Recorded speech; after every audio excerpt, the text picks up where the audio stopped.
नमस्कार, आप देख रहे हैं अश्वमेघ न्यूज और मैं हूं आपके साथ मानवी ठाकुर। शुरुआत करते हैं आज की खास खबर के साथ। व्यापार में यूपीआई पेमेंट को किया प्रतिबंधित। इंदौर के रिटेल गारमेंट व्यापारी यूपीआई पेमेंट से व्यापार नहीं करेंगे।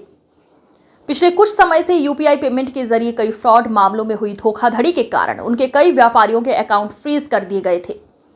विरोध में अब व्यापारी केवल क्रेडिट कार्ड और नगद भुगतान स्वीकार करेंगे।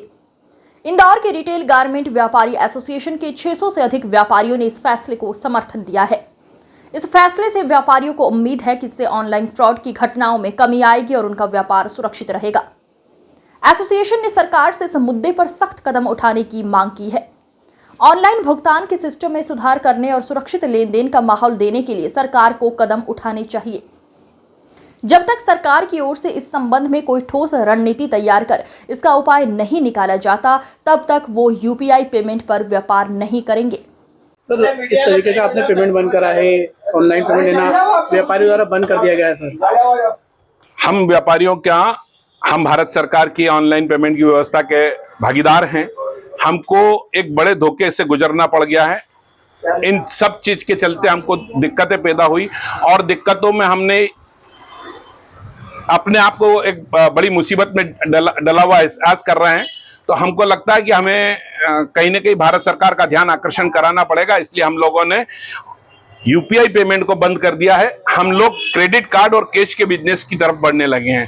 हमारी जब तक सुनवाई नहीं होती है, जो खाते ब्लॉक होना ये एक अनुचित प्रक्रिया है। व्यापारी कभी चोर नहीं हुआ। व्यापारी माल बेचता है, टैक्स अदा करता है, भारत सरकार का खजाना भरता है, अपने बच्चे और अपने पेट पालता है, अपने साथ जुड़े लोगों के पेट पालता है, कई सारे कर्मचारियों को पालता है। ऐसी व्यवस्था से हमारे व्यापार बंद होने लगेंगे।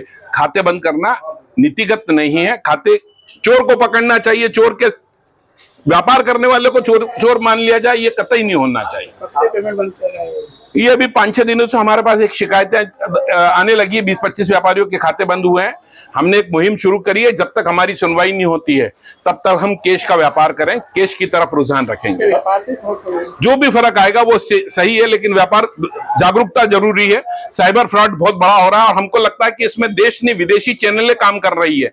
इस देश की आर्थिक उन्नति को तोड़ने का प्रयास हो रहा है और इस देश को विश्व गुरु बनने से रोकने के लिए विदेशी ताकतें काम कर रही है। तो कहीं ना कहीं हमें अभी अपने व्यापार को भी बचाना है और देश को भी बचाना है।